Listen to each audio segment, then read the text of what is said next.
بات یہ بھائی جان کہ اگر ہم اس کو تھوڑا سا ریوائنڈ کریں تو جو شہباز گل صاحب نے کہا اور وہ ایک شرمناک چیز تھی اور ایک افسوسناک تھی، قابل مذمت ہے. اور یہ بھی ابھی طے ہونا باقی ہے کہ کیا یہ ایک پی ٹی آئی کا جو میر جعفر، میر صادق اور نیوٹرلز اور اس سے سارا جڑا ہوا ایک پوری کمپین ہے، یا کہ یہ علیحدہ شہباز گل صاحب کا اپنا بیان ہے، یا ایک اور مجھے نہیں لگتا کہ ان کا کوئی اپنا بیان ہوگا، کیونکہ یہ ایک مسلسل سیاسی کمپین چلی ہوتی ہے اور وہ اس کا ایک آگے کڑی در کڑی ہوتی ہے. اور دوسری بات یہ ہے کہ جو شہباز گل صاحب پہ تشدد کی بات ہے تو حامد میر صاحب آن ایئر آ چکے ہیں 2-3 پروگرامز میں، وہ بتا چکے ہیں کہ ان کے پاس ثبوت ہیں کہ ان کو برہنہ کر کے، ننگا کر کے، الٹا لٹکا کر مارا گیا اسلام آباد پولیس کی کسٹڈی میں اور ان پر تشدد ہوا ہے. اور انہوں نے اچھا بٹی صاحب، یہ میرے علم میں نہیں ہے، یہ حامد میر صاحب کے پاس ثبوت ہیں اس کے؟ جی انہوں نے کہا ہے رؤف کلاسہ صاحب اور عامر متین صاحب کے پروگرام میں کہ میرے پاس اچھا کیا ثبوت ہیں بٹی صاحب کے ساتھ؟ انہوں نے کہا ثبوت کیا ہے؟ یہ کیا ثبوت ہے؟ یہ حامد میر صاحب کو آپ لائن پہ لے سکتے ہیں. انہوں نے کہا کہ ثبوت ہیں. جو آگے انہوں نے پوچھا کیا ثبوت ہے، انہوں نے کہا میں آپ کے ساتھ شیئر نہیں کر سکتا، لیکن ان پہ تشدد میر صاحب کو اگر لائن پہ لے سکتے ہیں تو لے جائیں. میر صاحب کو لائن پہ ننگا کر کے، برہنہ کر کے مارا گیا ہے. نمبر 3 آپ نے ایک لفظ استعمال کیا کہ گلے محلے کی لڑائی. بھائی جان، آپ کو میں اور آپ کئی مرتبہ اس پہ ڈسکس کر چکے ہیں کہ یہ ہماری سیاست گلے محلے کی اب لڑائی بن گئی ہے، ہماری جمہوریت گلے محلے کی لڑائی بن گئی، ہماری حکومتیں گلی محلے کی لڑائیاں پیش کر رہی ہیں، ہماری گورننس پرفارمنس گلی محلے کی لڑائی ہے، اور ہمارا ملک اب گلی محلے کی لڑائی بن گیا ہے. تیسری بات یہ ہے کہ زندگی اور ہیومن رائٹس، یہ آپ اور میں کئی مرتبہ کئی پروگراموں میں ڈسکس کرتے ہیں کہ اس ملک میں 2 آئین ہیں، 2 قانون ہیں، 2 طرح کے لوگ رہتے ہیں. ایک 5% ہیں، وہ ہیں جن کا فیس ہوتا ہے، جن کا کوئی نام ہوتا ہے، وہ شہباز گل صاحب ہوں، وہ ٹھیک کہہ رہے بٹی صاحب، لیکن یہ بحث تو ہم کرتے رہتے ہیں، لیکن جو بات آپ نے کی ہے نا بٹی صاحب وہ بڑی امپورٹنٹ ہے. آپ نے حامد میر صاحب کو کوٹ کیا اور اس میں کوئی شک نہیں ہے، میر صاحب بڑے صحافی ہیں، ان کا بڑا احترام ہے.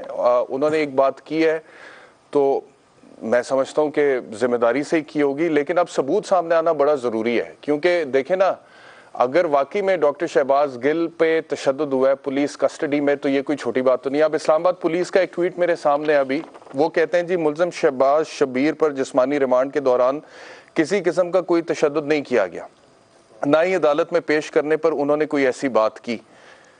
حالانکہ یہ بات غلط ہے.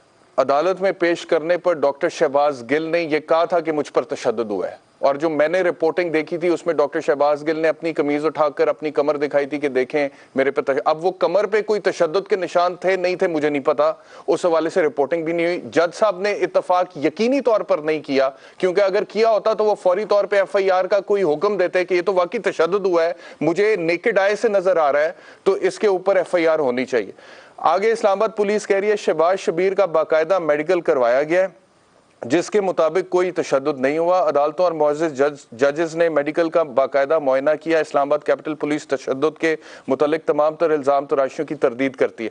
اب ایک طرف وہ تو کہہ رہے ہیں کہ سر ہم نے نہیں کیا. بٹی صاحب آپ ہی کی طرف آ رہا ہوں، آپ کہہ رہے ہیں کہ حامد میر صاحب نے کہہ دیا کہ ہوا ہے، شعیب شاہین صاحب نے بھی تھوڑی دیر پہلے کہا ہے کہ تشدد ہوا ہے. اب میرا صرف سوال یہ ہے، کیونکہ اگر تشدد ہوا ہے تو یہ بڑا غلط ہوا اور یہ نہیں ہونا چاہیے، کسی کے ساتھ نہیں ہونا چاہیے. اب سوال میرا یہ ہے، اور یہ شعیب شاہین صاحب بھی اس کا جواب دیں پلیز، کہ یہ جو جیل کسٹڈی میں ڈاکٹر شہباز گل تھے اور ان کو صرف چکی میں بند کیا تھا پہلے دن، اس کی وجہ سے جیل سپرنٹینڈنٹ اور ڈی آئی جی کو معطل کر دیا حکومت پنجاب نے، تو انہوں نے وہ جو تشدد ان پر ہوا تھا اس تشدد کا میڈیکل کروا کر فوری طور پر تشدد کرنے والے اسلام آباد پولیس کے افسران یا اہلکاروں کے خلاف ایف آئی آر کی درخواست کیوں نہیں جمع کرائی؟ اور جمع ہی کرا دیتے. پرچہ ظاہری بات ہے، وہ پرچہ ہوتا نہ ہوتا وہ ایک علیحدہ بات ہے، لیکن کوئی درخواست ریکارڈ پر ہے آن بہاف آف ڈاکٹر شہباز گل کر ان پر تشدد ہوا اور ایف آئی آر درج کی جائے. یہ سوال بھی جو یہ دونوں بیان چلا کر یہ سوال بھی اسی رؤف کلاسہ صاحب اور عامر متین کے پروگرام میں انہوں نے پوچھا کہ عمران خان کہہ رہے ہیں جیل میں تشدد ہوا ہے، اور وہ کہہ رہے ہاشم ڈوگر صاحب جو انہی کے پی ٹی آئی کے الائی کی یعنی پی ٹی آئی کی حکومت ہے، ان کے وزیر داخلہ ہیں، وہ کہہ رہے نہیں ہوا. تو حامد میر صاحب نے کہا عمران خان صاحب کو بریف کسی نے غلط کیا، اور ہاشم ڈوگر صاحب ٹھیک کہہ رہے ہیں، جیل میں نہیں ہوا، یہ اسلام آباد پولیس کی کسٹڈی میں تشدد ہوا ہے. اور عمران خان صاحب کا آج جو بیان آیا تھا میرے خیال سے اس میں وہ حوالات انہوں نے استعمال کی کہ جیل اور حوالات کا ان کو فرق نہیں پتہ چلا. بہرحال یہ اگر یہ جو ہوا ہے یہ بھی قابل مذمت ہے، اس میں کوئی شک نہیں.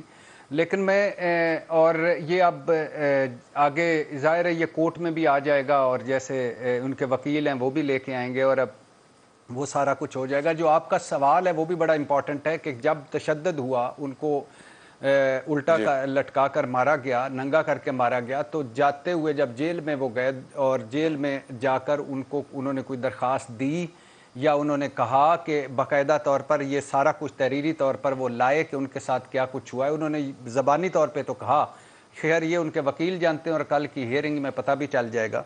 مگر میرا پھر آپ شعیب شاہین صاحب کی طرف جائیے گا، میرا پھر وہی ہے، اور یہ دکھ ہے کہ پتہ نہیں کیا ہے، یہ کبھی ختم ہی نہیں ہوتا، پتہ نہیں ہم کیوں نہیں یہ ختم، کہ کیوں یہ جو جیل میں مر جاتے ہیں یا حوالاتوں میں تشدد سے مر جاتے ہیں، یا جن پہ تشدد ہوتا ہے، یا جن جانوروں جیسی زندگی گزار رہے ہیں جیلوں میں، یا جن کا کوئی پرسان حال نہیں ہوتا، کسی کے پیچھے کوئی پی ٹی آئی نہیں ہوتی، کسی کے پیچھے کوئی مسلم لیگ نہیں ہوتی، کسی کا کوئی سوشل میڈیا نہیں چل رہا ہوتا، کسی کی کوئی آواز نہیں ہوتی، ان کے لیے بھی کیا کبھی ایسا ہوا ہے کہ اسلام آباد پولیس بھی پہنچی ہو اور پنجاب پولیس بھی پہنچی ہو اور ایک ہسپتال کا کمرہ بھی مختص ہو گیا ہو، اور پھر ہاشم ڈوگر صاحب نے بھی بیان دیا ہو، اور پھر عمران خان صاحب بھی بولے ہوں، پھر مسلم لیگ نون نے بھی اس پر کی ہو، پھر اس کے بعد ہم نے بھی ان پہ پروگرامز کیے ہوں، کوئی کبھی ان غریبوں کے لیے، ان بے بسوں کے لیے، ان جانوروں کے لیے جو ایکول رائٹ رکھتے ہیں اس آئین اور قانون میں، ان کے لیے بھی کبھی کوئی بولا ہو؟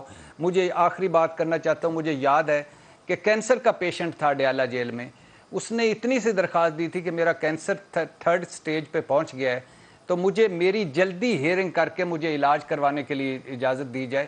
2.25 سال بعد جب عدالت میں اس کی باری آئی تو اس فیصلہ ہوا تو اس وقت تک وہ مر چکا تھا.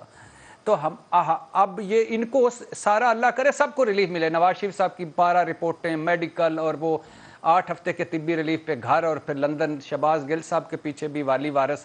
یتیم کون ہے؟ ہم ہیں. ہم جب جس دن جتنا چھوٹے لیول پہ چلتے جائیں گے اتنے درندگی، وحشیانہ پن، جانوروں والی زندگی، بربادی پھر جاتی ہے. ہمارا تو گھر بھی اور ہمارے تو باہر اتنے وی آئی پی نہیں ہوتے، اتنے اسپتال نہیں ہوتے، اتنی سہولتیں نہیں ہوتی جتنی کہ جیلوں میں ہوتی ہیں. یہ ہے ہمارا آئین، یہ ہے ہمارا قانون، یہ ہے ہمارا پاکستان.